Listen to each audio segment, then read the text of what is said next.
علامہ صاحب اب یہ ایگریمنٹ ہو گیا، ٹھیک ہے جی. ابو جندل رضی اللہ تعالیٰ عنہ کا واقعہ ایک پوسٹ ایگریمنٹ واقعہ ہے حضرت ابو بصیر رضی اللہ تعالیٰ عنہ کا، یہ بھی ذرا آپ نے بیان کرنا ہے. اور آخر میں جو اس کے اثرات ظاہر ہے پورے عرب پہ مرتب ہوئے ہیں اس کے بارے میں ذرا گفتگو کیجئے کہ اس کے نتائج کیا نکلے.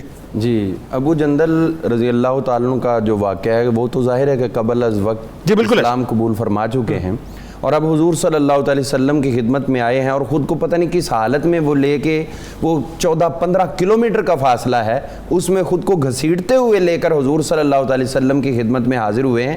حالانکہ میں سمجھتا ہوں کہ اگر وہ اس سے پہلے کوشش کرتے چھوٹنے کی تو چھوٹ کے مدینہ منورہ جا سکتے تھے، لیکن وہ آئے اس موقع پر تاکہ دنیا دیکھ لے کہ اہل مکہ کے دل ابھی بھی نرم نہیں ہوئے، اسی طرح سختیاں کر رہے ہیں جس طرح پہلے کیا کرتے تھے اور مسلمان اب بھی ویسے برداشت کر رہے ہیں جس طرح پہلے. یعنی بتا دیا کہ ظالم کون ہے اور مظلوم کون ہے.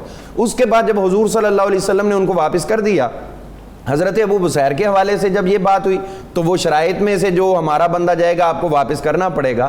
جب یہ وہاں پہنچے تو پیچھے سے انہوں نے 2 بندے بھیجے ان کو لینے کے لیے، تو حضرت ابو بصیر رضی اللہ عنہ کو حضور نے واپس کیا. انہوں نے کہا ادھر بھیج رہے ہیں جو پھر مجھے ماریں گے سختیاں کریں گے. فرمایا کوئی بات نہیں آپ چلے جاؤ، اللہ تعالیٰ تمہارے لیے کوئی نہ کوئی رستہ بنائے گا، ابھی رستہ بنائے گا. جب یہ گئے تو راستے میں پھر وہ بالاختصار عرض کرتا ہوں کہ وہاں ایک کو آپ نے قتل کر دیا اور دوسرا بھاگ کے خود دامن مصطفیٰ میں پناہ لینے کے لیے آ گیا. اب حضور علیہ الصلوۃ والسلام نے فرمایا بھی دیکھو ہم نے تو تمہیں دے دیا تھا، اب تم جانو تمہارا کام جانے، مدینہ سے باہر ہم کس چیز کے ذمہ دار ہیں. تو اس کے بعد وہ پھر اب یہاں پہ یہ سیاسی اثرات دیکھیے. یہ ہوئے کہ 2 روٹ تھے مکہ سے شام کی طرف تجارت کرنے کے. ایک جو تھا وہ ساحل سمندر کے ساتھ تھا اور ایک مدینہ منورہ سے ہو کے گزرتا تھا. اب ادھر براہ راست حضور تشریف فرما ہے تو دوسرے رستے پہ ابو بصیر جا کے بیٹھ گئے. اب یہ ہے کہ ان کو نظر ہے ہماری تو شاہرگ پکڑی گئی، ہمارے تو تجارت مکمل طور پہ بند ہو گئی، نہ ہم مدینہ کی طرف سے جا سکتے ہیں نہ ساحل سمندر کی طرف سے. تو اب وہ مجبور ہو گئے خود اس کو ختم کرنے کے لیے. ہم دیکھتے ہیں اب اس کے اثرات کی طرف. اس کے اثرات میں تو سب سے بڑا اثر اور نتیجہ ہمیں یہی نظر آتا ہے کہ اس صلح کے بعد اللہ نے فرمایا انا فتحنا لک فتحا مبینا، آپ کے لیے ہم نے واضح فتح کر دی. سب سے بڑا نتیجہ یہ ہے کہ یہ مسلمانوں کی کامیابی.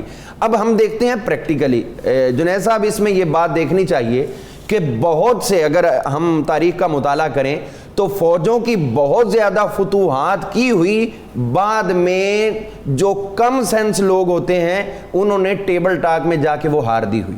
ٹھیک، یعنی جب آپ کو اس صلح کی گفت و شنید کرنا چاہتے ہیں تو ضروری ہے ان شخصیات کا انتخاب کریں جو ان تمام چیزوں کو سمجھتے ہوں اور اس نشست کے اندر میٹنگ کے اندر آپ اپنی قوم کے لیے کیا حاصل کر سکتے ہیں، میکسیمم اس کے لیے مفادات حاصل کرنے. اور حضور صلی اللہ علیہ وسلم کی اسٹریٹجی دیکھیے وہ یہ تھی کہ یہ آئے ہیں، یہ ساری شرائط تو وہ پیش کر رہے ہیں، اللہ اکبر، یہ ساری شرائط اہل مکہ کی ہیں. حضور صلی اللہ علیہ وسلم نے تو صرف ایک شرط رکھی، صرف ایک، اور میں سمجھتا ہوں اسی ایک شرط کے اندر ہی آپ نے تمام شرائط کو بلڈوز کر دیا. اور وہ یہ شرط حضور نے رکھی تھی کہ ہمارے اور تمہارے ہاں آنے جانے میں اب کسی کے لیے رکاوٹ نہیں ہوگی. آنے جانے میں کیوں؟ حضور علیہ السلام کو یقین تھا کہ میری کاز، میرا مشن اور میرے تربیت یافتہ لوگ ان میں لاکھوں بار بھی جائیں گے تو ان کے اثرات لے کے نہیں آئیں گے بلکہ اپنے اثرات دے کر. اور یہی دیکھیں نا وہ جو جوک در جوک لوگ آنا شروع ہوئے، کتنی ایکسپینشن تیزی سے شروع ہوئی ہیں. اور اس کے بعد جو تیزی سے مکہ کے اندر تبلیغ اسلام شروع ہوئی ہے، یہ بس حضور کی ایک ہی شرط تھی اور ان کی باقی تمام شرائط کو بلڈوز کر دیا.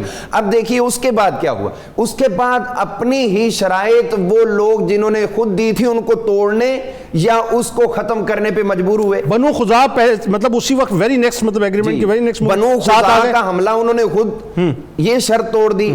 پھر اس کے بعد انہوں نے جو خود جا کے پھر اس کو تسلیم کیا کہ ہم نے یہ غلطی کی ہے.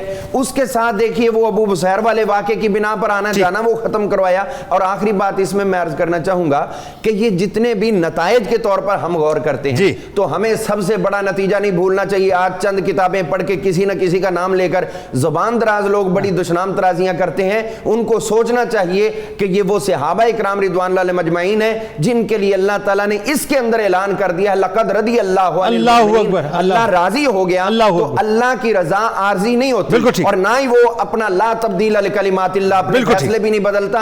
لہذا صحابہ اکرام رضوان اللہ علیہم اجمعین کے نام پر اگر کوئی کسی اور کی محبت لے کر ان پہ دشنام ترازی کرے تو اپنے ایمان کا علاج کروائے، چونکہ ان سے تو اللہ راضی ہو چکا. اب تمہاری سبحان اللہ، سبحان اللہ.